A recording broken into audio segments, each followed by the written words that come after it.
want talk truth too. Mock news who want talk sense.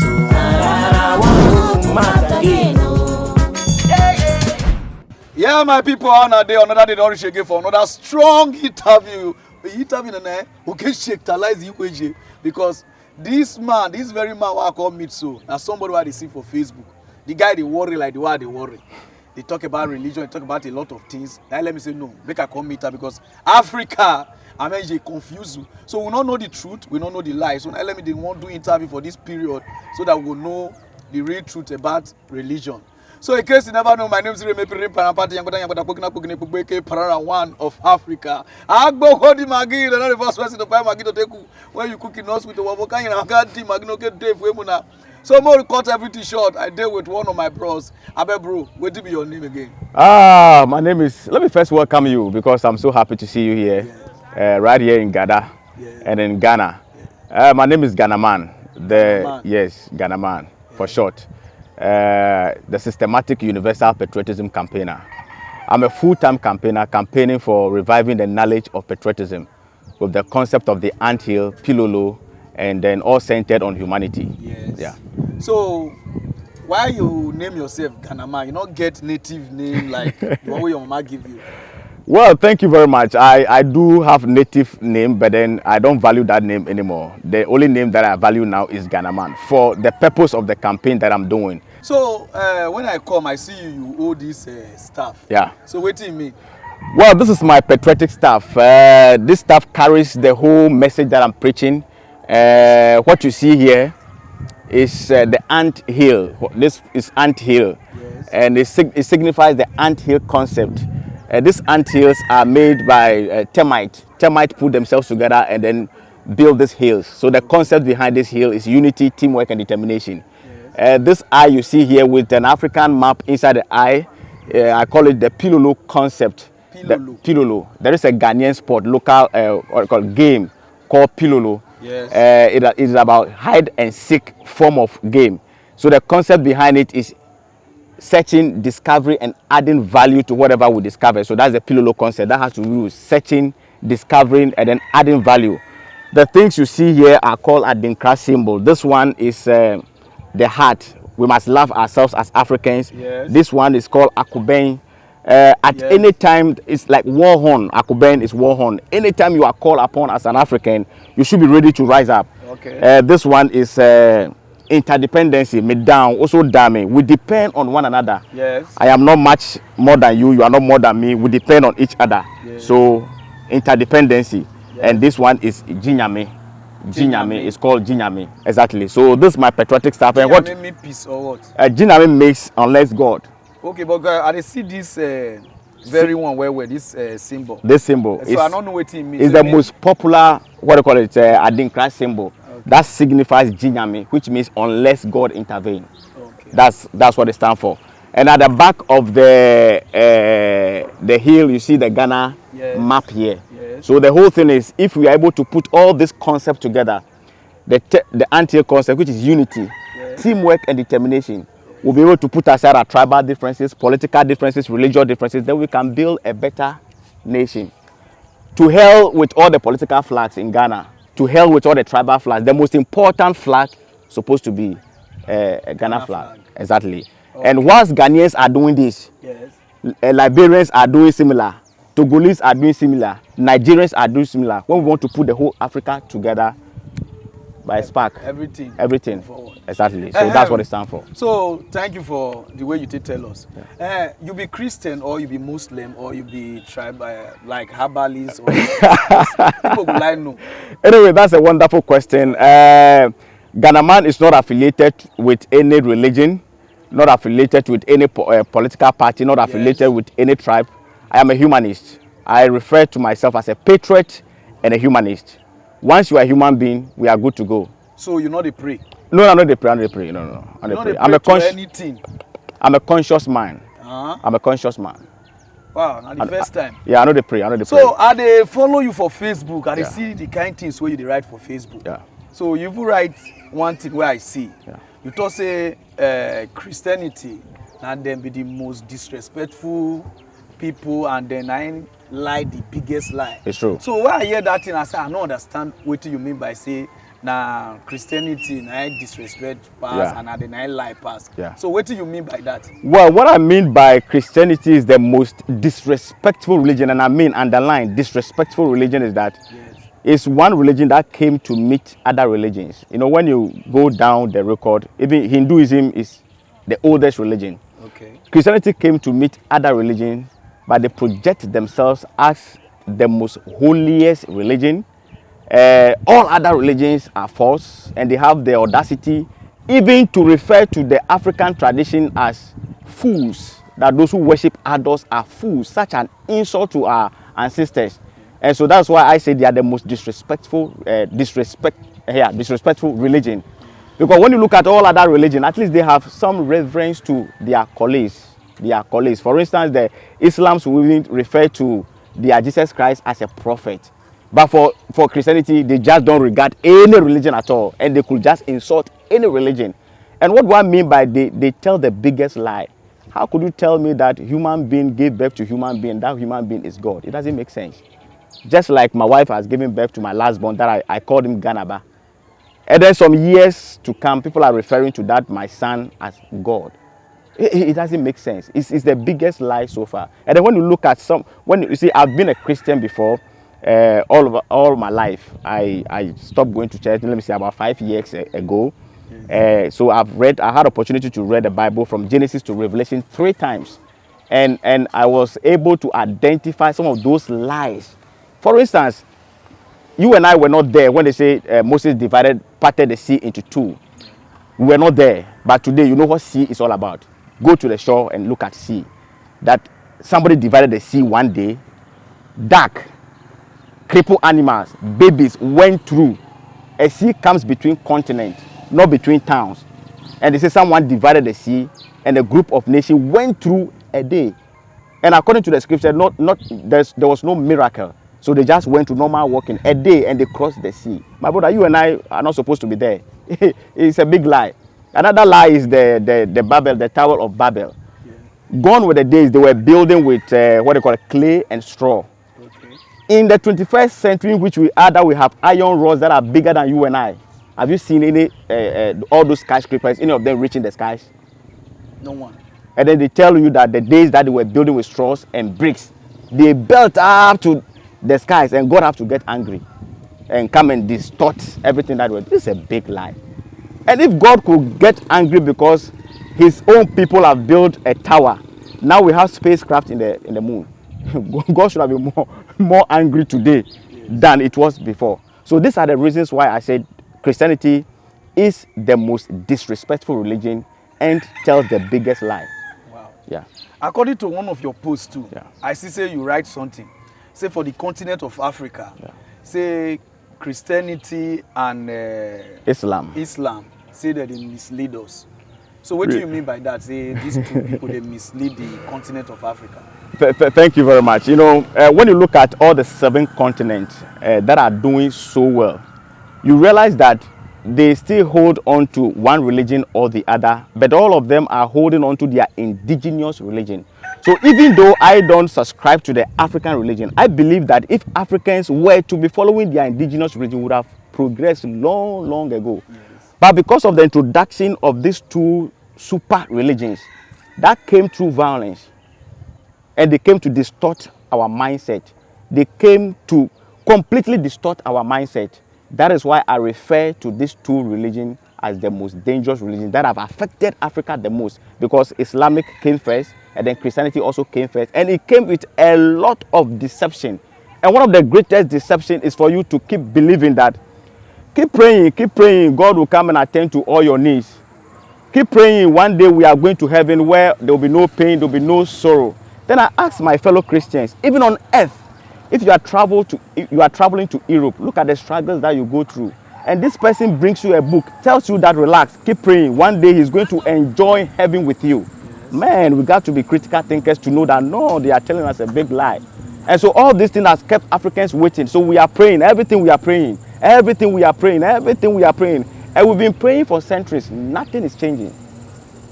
And so what I say is that when the mind is crowded with religious beliefs and principles, or practices, critical thinking is distorted. When the mind is crowded with religious beliefs and practices, critical thinking is distorted. Because we cannot think critical. Anytime you are speaking in Africa, people want you to speak from the Quran, want you to speak from the Bible. If it is not from these two books, whatever you say, whether if you make sense, they are not ready to take it. And so we don't understand what critical thinking is all about. And I have my own way of defining critical thinking. Yes. I say critical thinking is reasoning beyond what is written and said. Critical thinking is reasoning beyond what is written and said. Don't limit yourself to thou sayest. No. We came with a mind that is bigger than every Bible. That is bigger than every Quran. That is bigger than every religious book. So why should we limit our mind to thou sayest? No. Someone says something. You and I also have something great. That's why we came with our own minds. But what this religion does is that it sits on your mind. So you are always, your level of your mind is within the confinement of the religious books. You can't go beyond or below. They want to check you, be there. The moment you want to think beyond, they tell you are using a carnal mind. Yes, you need that carnal mind to read and understand. Without the mind, you cannot understand anything. And so that's why the religion is very dangerous and it damages the mind.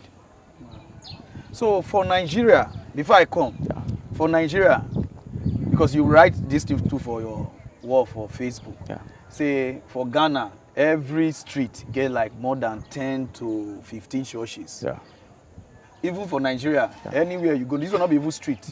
Every compound, every compound get more than how many churches? They're the kabash, they do like this. Say, but they don't get ICT, they don't get playground, they don't get library. So what do you mean by that? It's heartbreaking. You see, the community in which you are now, if we should take a tour to this community, I can count over 50 churches. Over 50 churches. And about 2 or 3 mosques. But there's no library for the younger generations to read. For this community? No. There is no ICT center for the children to sit down and study. There's no absolutely playground, an exception of this one that I've done for the children. I'm still constructing it for the children. None. But everywhere there is church, everywhere there is mosques. That should tell you the mental damage. And the success of every nation depends on the children. And so if we are not shaping the mindset of these children, what are we expecting? It will go bad and bad and bad. So what we are doing is that we are willing ignorance to the younger generation. When we do it and we did not achieve any result, we push it back to the younger generations. Oh, keep on, keep praying, keep believing God will do it. Yes, still the most important things that will help these young children to be able to become mature, responsible, and critical thinkers are not being done. So all our communities, there are no libraries for the children. There are no ICT centers. There are no playground for the children. But everywhere you pass, churches, mosques. And the target is to call upon God to do the things that we are supposed to do for us. So I tell Africans, listen, God will not do for man what man is supposed to do for himself. God will not do for man what man is supposed to do for himself. But ask me, why? Is it because they don't know? They know. But all these things is because of selfish interest. All the churches we see around thinking that they are campaigning for God, they are not campaigning for God, it's their pocket. The money they make out of it. And funny enough, the beneficiaries of the bad system are the ones that fight against those of us who are speaking the truth. Because they are benefiting from the system. And they know when this system collapses, look, all their selfish, whatever they get their money from to satisfy their selfish interest is dead. And so they are the ones that you see them fighting us, cursing us from left and right. But the fact still remains that Africa will lack critical thinking. It's as a result of these two most powerful religions, Islam and Christianity. Okay, but according to some people, some religion people, they say if not because of this Christianity and Islam, they say a lot of people for they keep people for street, they do like so now they preach peace. So now maybe they put them for every place so that things go feel they okay.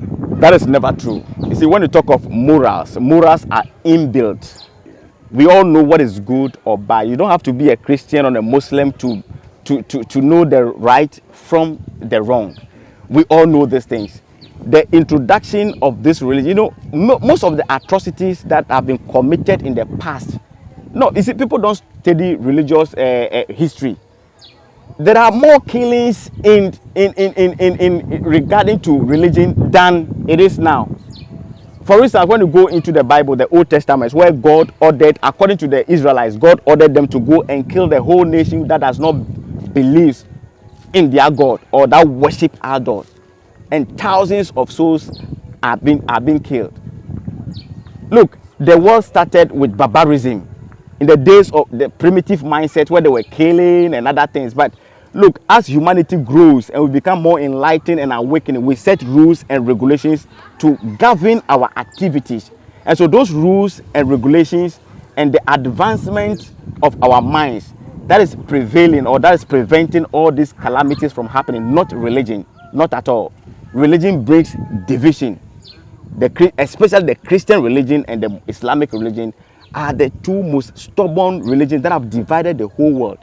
And I tell you, and I say this boldly, the human race can never unite on the concept of religion. We can only unite on the concept of humanity, where we begin to see each other's face as human beings and share genuine love with each other. Until then, we are only deceiving ourselves.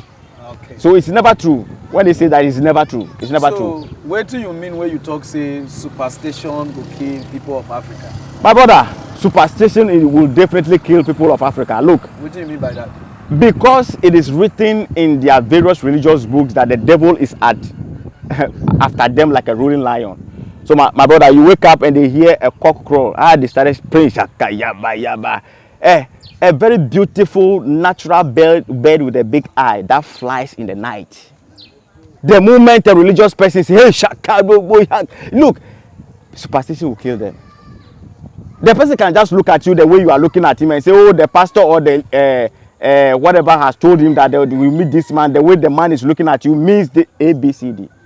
So we have a camp here in Ghana where they keep people that they suspect to be witches. I'm here to go there myself and talk to them. I said to myself, these people are not witches. You see, when people grow, there are some ailments or that goes with old age. And because we lack scientific knowledge, when we see those things, we affiliate it with spirituality. So they pack all those women there. Family members took them to those villages to be kept there because they suspect that they are witches. If not superstition, what else would have caused them to do that? Go to some villages, old women are being stoned to death because they believe that they are witches. Yes. Why? It is all based on superstition. That's why I say superstition will kill our people. Wow. They read unnecessary meanings to everything. They believe in prayers. Pray and sleep peacefully. Even after praying, they are still afraid. My brother, for the past 5 years that I've stopped praying and I'll not pray again till I die, I sleep peacefully than I used to pray. You know why? Why? Because there is this belief that there is this demon after you 24/7. Even after you finish praying, you are still afraid. And it has to do with psychology. It has to do with psychology. But now that I'm off from those beliefs and I've redeemed my mind, I am mentally free. I sleep like a baby. I wake up like a baby. So you know they really pray at all? I don't believe in witches, wizard. No. I believe in humanity. Nobody will press you for night. No. I sleep like a baby. I wake up like a baby. Like this on a village, they will kill.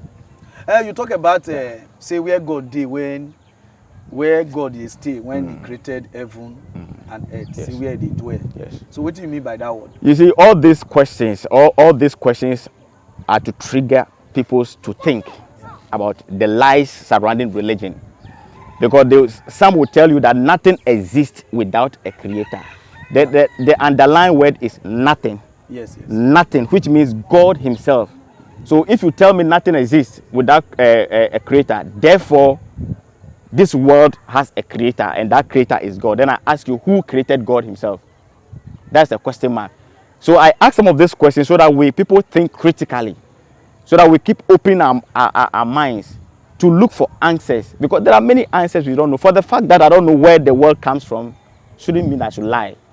There's nothing wrong to say we don't know, because what we knew today, our forefathers doesn't know, and what our children will come to know, we don't know. So there's nothing wrong if you are asked a question, I don't know. It gives you the opportunity to keep thinking, to keep reasoning. But the moment you create a myth for yourself, man, you have shut the mind, and it will be difficult for you to think critically. Yeah, that's the reason why I posed that question. That where was God? If heaven and earth was created by God, and now God lives in heaven, then where was God when he created heaven and earth? So I don't know. You still ask about angel. Yeah. Say where they take create them. What do you mean by that? Reading the Bible from Genesis to Revelation, I said I've read it 3 times myself when I was a Christian. I've never seen how the angels were created. But all of a sudden we start hearing angels. But they tell us the Bible is the manual, that everything is in it. When you meet this our fellow Christian, they tell the Bible is a manual. Everything is in the Bible. If everything is the Bible, and how the angels were created is not in the Bible, can't we question the Bible? Then we need to start questioning the Bible. So all these questions or all these quotes are to give the people the courage to question that book that they claim is the word of God, because they put so much fear around it that people are afraid. People see the danger, but they are afraid to question it. So all these things is to give people the opportunity to question it. Feel free, question it. God will not be annoyed with you. Question it. It's written by a human being, just that they came to deceive us that is the word of God. It's not a word of God. It's human beings that wrote it. And human beings are intelligent. Look, I say this, that I'm on the fragment of the universe. When I talk about the fragment of the universe, I'm talking about human beings, air, plants, animals, whatever we see is a fragment. We are part of the universe. Human beings have proven that we are the most intelligent. And so our mind is a creative mind. The mind is bigger than we think. And the mind can create things beyond the imagination of the same mind. And so the mind has imagined things and created things for us. And so the mind created God for us. The God that we are worshiping is the mind that created. I see. Yeah. So you talk about, say, a lot of people don't die because they say the world end. What do you mean by that? Say the world go end, I be the world end, because I see it for your page. Yes, thank you. What do you mean by that? It's also to trigger a critical thinking mindset in our fellow Africans. That many died many years ago, and for them, they thought this world is no more existing. And such deception is still ongoing. We think the world is coming to an end in the shortest possible time. And so this alone has psychological effect on us. Because we need to be generational thinkers. What do I mean by generational thinkers? People who can think 100, 200, 1,000 years, even though you know you are going to exist for 70, 100 years. But we should have 100 years, 1,000 years plan for the younger generation, the children that we see around. But if you have this mindset that the world is coming to an end soon, it limits your generational thinking mindset. So you will not be surprised you ask every religious person, oh, what do you think about Africa in 20 years to come? Hey, 20 years to come, Christ would have come. Oh. You are thinking about 20 years. Jesus is coming soon. You get it? But people don't see anything wrong with that. So that belief of the world coming to an end soon has a psychological effect on everybody that holds onto that belief. But the funny aspect is that sometimes when you talk about those things, people are quick to tell you that the Europeans are religious as well, and they are moving forward. So let me address that aspect. Look, the guys are smart, and I keep saying that the difference between us and them is that they discovered the power of the mind and they use it against us as Africans. And so this is what they are doing. Yes, they are still holding on to religion, but scientific knowledge is their priority. But Africa, religious knowledge is our priority. That's why we still teach religion in our schools. In Europe, I've not been there before, but I've communicated with our brothers that are there. They don't teach religion. It's only in Africa we still teach religion in our schools. That's why in Africa you have churches everywhere, mosques everywhere, but there's no ICT center in our communities. Why? Religion is our first priority. And so when you make religion your first priority, it affects your development. Because religion tells you that very soon you are leaving this earth, you are going to a better place. So what sense do you have to develop this earth that you are going to live very soon? So that's the danger about religion. Yeah. So you talk something about humanity. Yeah. That you believe in humanity Yeah. than any other thing. Yeah. So what do you mean by saying humanity now you believe? Okay, thank you. Humanity, when we say humanity, is the totality of human beings, whether male, female, regardless of our geographical settlement, regardless of race or tribe. We are human beings. Something made us human beings. And when you take an European and you take an African and you look at them, there's no difference. The only difference you might see is the what they call it, the I don't even want to say the color, the skin, what they call it, The word is not color because I don't want to use the word color. Human beings shouldn't be classified in colors because for instance, I have not seen a white person before. So I say Europeans and we the Africans. There's no difference. We are all human beings. We have 2 eyes, 1 nose, 1 mouth, blah blah blah blah blah blah blah. And when you go deep and you bisect us, the heart, the intestines and everything are the same. And so we are supposed to be relating to ourselves as human beings. And so that is the concept of humanity. When you go into the forest, we have different kind of trees and plants, but they are all classified as what? Trees. In the animal kingdom, we have different kind of animals, crocodiles, so and so, but they are all classified as what? Animals. Yes. In the human race, we are from different, settled in different geographical backgrounds, but we are all human beings. So we need to be seeing ourselves as human beings. That is the concept of humanity. When I look into your eyes and look into my eyes, the black eye, you see yourself in my eye, and I will see myself in your eye. What it means is that I live in you, you live in me. I am not better than you, you are not better than me. There is something in you I don't have. There is something in me you don't have. We engage in collective reasoning to build a better universe. That is a concept that is missing. So I say between all the philosophies of humanity, the concept of humanity is the missing link. And so all the things that we are even inventing, that's why science, we even invent things that kill our own selves. Why? Because the concept of humanity is not there. Once the concept of humanity is there, look, I can invent gun, all right. I'll put a bullet that will make you sleep. So if you come to rob me, I'll shoot you, but you fall asleep. When you wake up, we work on your mind. It is something that causes you to come and steal. In your rightful mind, you shouldn't come to steal. So we need to work on your mind to change you. Until we get to that level, humanity is missing. Okay. So for Africa, even in Ghana, when I come now, they tell me say, "Oh, now they want to build cathedral, they want for prayer." Yeah. And you now they say Africa don't need prayer. Yeah. So what Africa needs now to move forward, because all Africa believes in a prayer will help us. But now they say Africa don't need prayer. Why you talk like that? The only thing Africa needs, but before then, let me say, God will not do for man what man is supposed to do for himself. Yes. We don't need prayers. We don't need cathedral. What we need is the sense of patriotism, the knowledge of patriotism. That is love for country, love for humanity. Once we get this concept, everything of ours will change in a twinkle of an eye. It doesn't matter the gap between us, the Europeans. Once we get this concept, the whole continent of Africa will change overnight. We've been praying for long. We've been praying for long. We've been praying for centuries. We've been born into it, and we are always still praying. Well, let them build a cathedral. Let them turn the whole country into cathedral. If you don't change our attitude, we are not patriotic enough towards our nation, nothing will happen, because God will not do for man what man is supposed to be doing for himself. So it's meaningless to build cathedral. It's meaningless to keep praying. I say prayer is not part of the solution mechanism. It only satisfies the emotion of the one praying.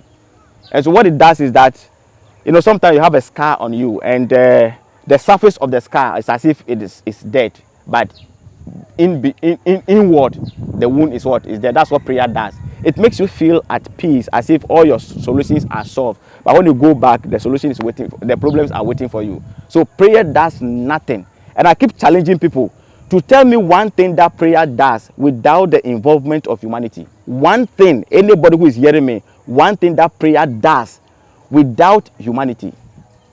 You won't get it. So in the absence of humanity, everything is meaningless. But the same way we pray because Savior they come, which is Christianity say Jesus, they can't save us. So wait till you get to talk for that one, because everybody now they pray, they wait for Savior to come so that you call judge. It's a religious deception, and so you mean say that thing not be true? It's a religious deception, and the best way to put it, I said, when the mind is crowded with religious beliefs and practices, critical thinking is distorted. It's just to mislead us, to put our hope in something that does not exist, and so it makes us very lazy. And so we are here as Africans, and we are always praying, but the challenges are looking at us each and every day, which means that we have to engage our reasoning. We have to engage in collective reasoning to solve our problems. So religious knowledge precedes scientific knowledge, and it all has to do with the involvement of the human mind. The world has been in existence for quite a long time, and it keeps evolving. And this evolvement has to do with mind, not physical. So because religious knowledge precedes scientific knowledge, most of the things that went beyond the imagination of human beings were affiliated to spirituality. That is why these prayers and all these things came to be. But in the scientific knowledge, there's nothing like prayers. It's about experimentation, inventions, using the mind to create. So wait till they kill our mental power now. Religious beliefs and practices. Religion is killing our mental power. It sits on your mind. How? Thank you. Once you have that belief that there's a supernatural being somewhere that does things on your behalf, it kills your thinking process. It makes you relax. It makes you comfortable.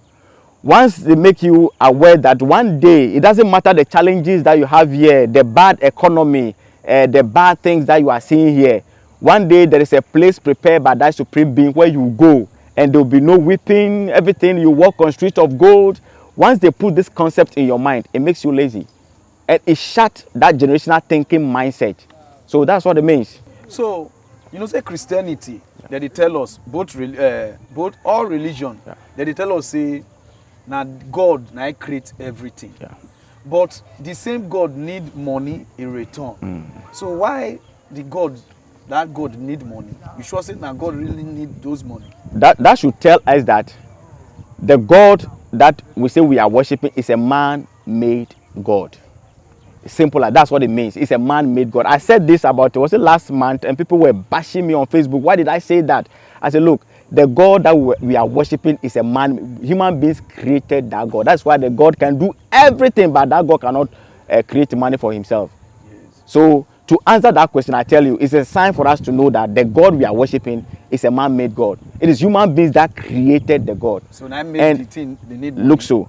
And in the quest to understand the universe, human beings begin to find solutions, and from their own imaginations, because we don't have answers and we are trying to look for answers to things that are difficult to understand, we created the concept of God and Satan, that God created the universe. It's based on assumptions. All these things are based on assumptions with no evidence. And so for me, it is not my priority. What is my priority is humanity. The children, the future of our children, especially we Africans, the success of every continent is children. And if we are not paying attention to children, what future do we have? We don't have any future. So in as much as we can say God created heaven and earth, for me, whether God created heaven and earth is not my concern. What matters to me is that it is human being that brought me forth to this world. It is human being that took care of me. It is human being that is going to bury me. Whatever that I need, I depend on humanity and the universe, not on God. God has no business to do with me. So my concern is humanity. Wow.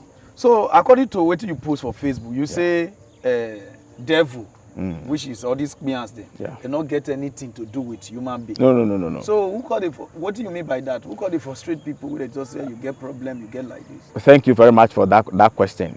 Because people can't believe in that we push every negative thing to the devil and every positive thing to God. But that we live in a world governed by natural laws, and we know the law of positivity and negativity. Yes. That everything can produce these two results, positive and negative. So anytime somebody says God blesses that person, ask the person, what has God done? Probably somebody has done him a favor. Anytime somebody is complaining about Satan, ask him what has happened. Somebody have done him bad, he or she bad. So whether good or bad comes from human beings. So instead of us shifting blame, unnecessary blame on devil, on God, let's shape the mindset of humanity to think positive, because we are the ones that produce the positive results and the negative results. Just like electricity, it has positive and negative. We say water is life, is also, but the same water, when it comes to you as flat, that's the negative side. It will take you away. It doesn't matter who you are, it will take you, unless you know how to swim. Okay, so the same water that gives life gives negative results. The same air that gives life, when it comes to you as hurricane, it comes with distraction. That's the negative side.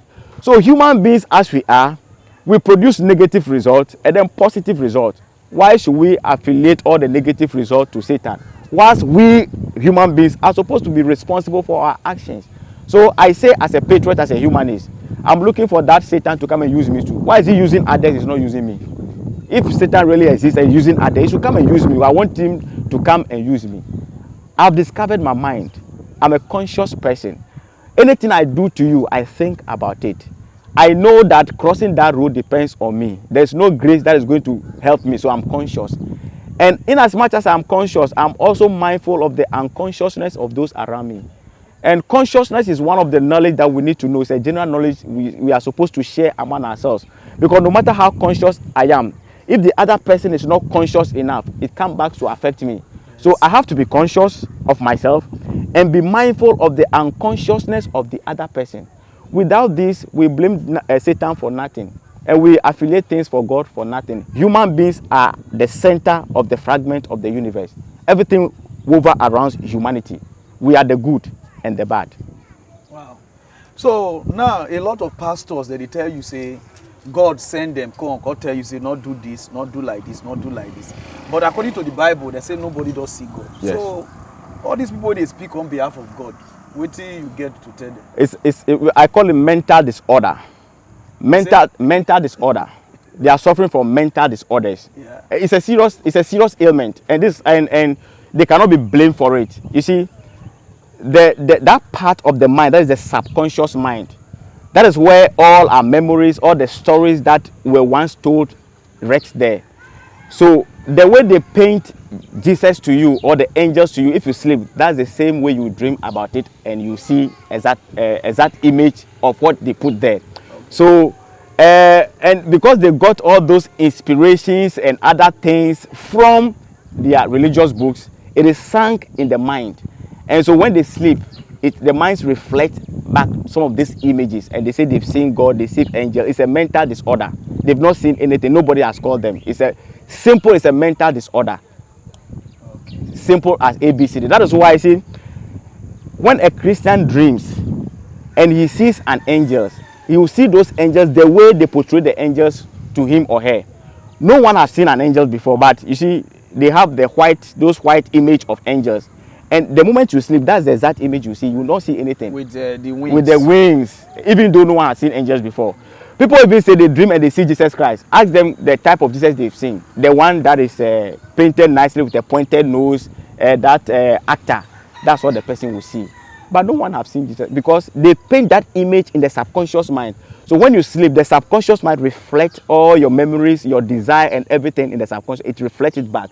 For them, they think they have dreamed. No, it's a mental disorder. Okay. Yeah. So what do you get to tell Africa people now where religion now don't trap like this thing for cage where them cannot do without religion? What will be your message to them because we'll not get time again? Africa must wake up. Africans, wherever you are, west, east, north, south, wake up. The message is that wake up and liberate yourself. Bob Marley says what? Emancipate yourself from what? Mental slavery. Let us begin to unite, put ourselves together. Let us embrace the concept of patriotism. Patriotism is love for our country, love for our continent. Let us be proud of who we are. Let us put aside money. Money. We love money more than everything. So the moment we begin to put ourselves together, you see, the Europeans also know that we are poor in mind, not physical. They know we are poor in mind, not physical. We are poor in mind, they know. And so the moment we begin to put ourselves together, they bring in those papers, those dollars, small dollars and pounds. And the moment Africans see dollars, now we are rushing and they divide us. Let's put the love of money, those money aside. Let's begin to embrace ourselves. Let's open those borders we have put among ourselves. Let's open them. Let's use our mind. Let's engage critical thinking, collective reasoning. Let's think critically and put aside all this Islamic religion, Christian religion, and begin to relate to ourselves as human beings and embrace the concept of patriotism that is centered on humanity. Until we do that, we shall keep praying, we shall keep fasting, we shall keep climbing the highest mountain to speak to. Nothing will happen. Nothing will happen. And let us not forget, our environment and our continent is the reflection of our minds. The way our mind is, the way the continent is. So let us revive the knowledge of patriotism with the Anthill concept. If termites, as little as they are, could put up hills such as this. Termites are little wingless. Insect, very little, could put up hills like this. How much more we Africans, with all the resources that we have, with all the strength that we have, with unity, teamwork and determination, we can build a better Africa that we'll be proud of. And we can lay a better foundation for the younger generation. That's all I have to say to my fellow Africans. I beg, tell them your social media handle or they follow you. My social media handles are GhanaMan. Once you type GhanaMan, keep scrolling. There are people who call themselves GhanaMan. They are not the original. I'm the original GhanaMan here. Everywhere you go, this is the original GhanaMan. And then you see the red, gold, green. Or Abitty Nelson. When you go to Facebook. Yeah, the Facebook. Facebook is GhanaMan. And then Abitty Nelson. Instagram is Ghana_man1. Ghana_man1. TikTok, that's Boss Sikaman. Boss Sikaman. BOZZSIKAMAN. Boss Sikaman. Okay. Yeah. Okay. So before you go TikTok, somebody don't use GhanaMan. Yeah, before I went to TikTok, somebody don't use GhanaMan. Some fake person don't use GhanaMan, so I was not able to. So my Africa people, I say make I call you go talk to my brother. So now here with this stuff. So from time to time, I will see the call ask more things. Yeah. So those of you who want to follow our social media handle with this. So we want to talk so that make people understand religion, because a lot of people don't know what the religion. So that because they always meet different people so that we feel build ourselves, because this thing now they scatter Africa. And a lot of people now they decide. Now we're not going to build ourselves. All of us now pray and then we call it pray. So now all those things, and let me do all those things. So I know that some of them you say you Pararan, I go block you. Understand it? So my name is Pararan one of Africa. I go hold the Maggi, the first person to buy Maggi to take cook. When you cook in hospital, only you waka, a big parable. So GhanaMan, hello my brother. Thanks, you know easy. Thank you very much. Before we go, Abeg, tell us about this your place.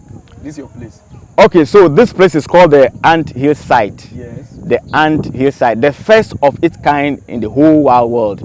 It is meant for the children in the community, to put this concept in the children. So you can see some children around, and I wish you put the camera on them so that you see what we do here. Every Sunday, I gather the children in the community here to teach them the subject of patriotism and the Anthill concept, to let the African children learn the use of the word we instead of I.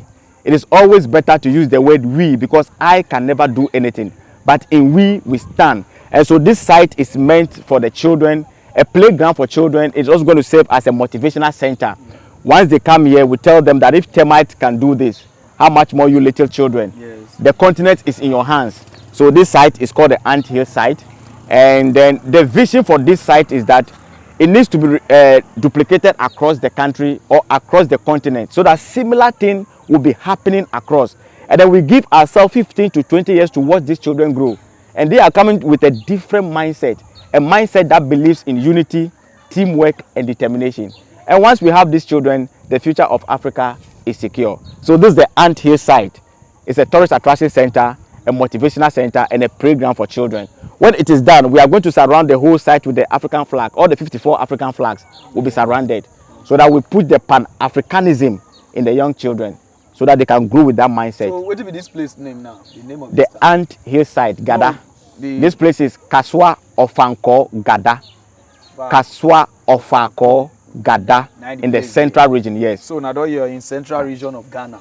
So after this interview, now they go eat banku and fufu. Now here they take the one, maybe. Yeah, they do. So I cannot eat banku and fufu. I go eat fufu and light soup. So my people, now here we'll take stuff. Save me for the next one. Oh yeah, cut on. Arise, Ghana youth, for your ready. Sing. Arise, Ghana youth, for your country. The nation demands your devotion. Let us all unite to uphold her and make her great and strong. We are all involved. We are all involved. We are all involved in building a motherland. Arise, Ghana youth, for your country. The nation demands your devotion. Let us all unite to uphold her and make her great and strong. We are all involved. We are all involved. We are all involved in building a motherland. So these are the young patriots. We call them the young patriots of Ghana. These children gather here every Sunday and we instill the knowledge of patriotism in them. So children, what is patriotism? Patriotism is loving for a country and willingness to sacrifice for it. Thank you. What is the Anthill concept? The visible evidence of teamwork, unity and determination. Thank you. So imagine this thing is being done across Africa, shaping the mindset of these young ones, and we give ourselves 15 to 20 years. They will come and lead the continent better, not we the elderly ones. For us, the mind is damaged already. The hope is on these children. So every selfless African must target these children. Don't go and fight for leadership. Let's go back to the root and bring these young ones up. They are coming to lift us high. Thank you.